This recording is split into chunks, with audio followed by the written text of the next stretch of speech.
শুভ্র নীল আকাশে যখন সাদা বকের ঝাঁক উড়ে বেড়ায় তখন প্রকৃতি পায় এক ভিন্ন মাত্রা। তাই হয়তো এক জীবনে সাদা বক হয়ে উড়ে বেড়ানোর ইচ্ছের কথা শোনা যায় প্রকৃতিপ্রেমী আর কবি সাহিত্যিকদের সাহিত্যকর্মে। তবে এবার নীল আকাশের সাদা বক আকাশ ছেড়ে বাধা পড়েছে মানুষের যত্নআত্তি আর ভালোবাসায়।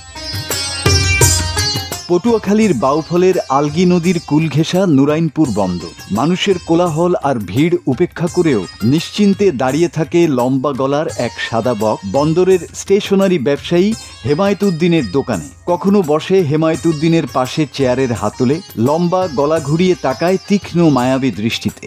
বন্দরের ব্যবসায়ীদের অনেকের চেনা জানা থাকলেও হঠাৎ দেখায় দূর দূরান্তের ক্রেতা সাধারণের কাছে এটি যেন এক অবাক করা দৃশ্য।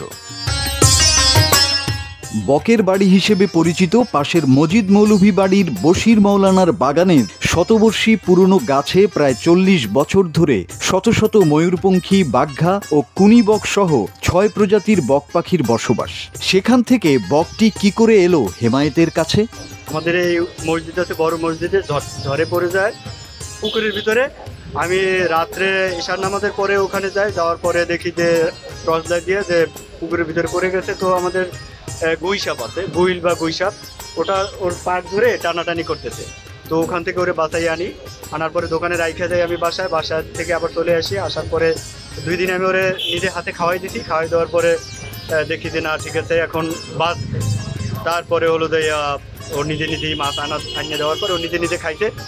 ওই থেকে আর কি 4 মাস পর্যন্ত স্টিল 4 মাস শেষ হয়ে গেছে, প্রায় 4 মাস পর্যন্ত আমার এখানে আছে এখন।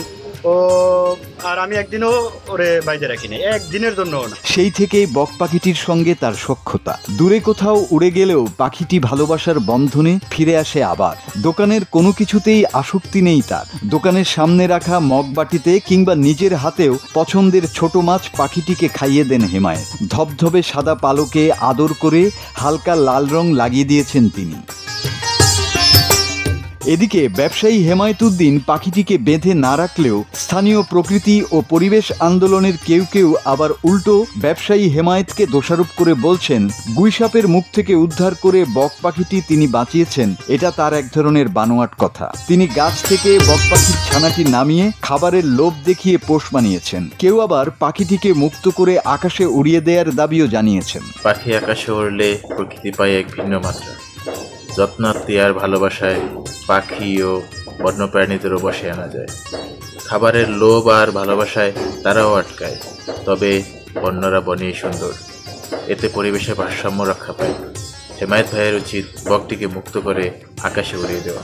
বকটা তো পড়িয়ে রয়েছে, তারপর অনেক গুলে আক্রমণ করছে।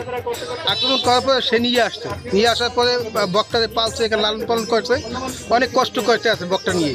যত্নআত্তি আর ভালোবাসায় বন্য প্রাণীদেরও বশে নেওয়া যায়। খাবারের লোভ আর ভালোবাসায় তারাও আটকায়, তবে বন্যেরা বনেই সুন্দর। এতে পরিবেশের ভারসাম্য রক্ষা পায়।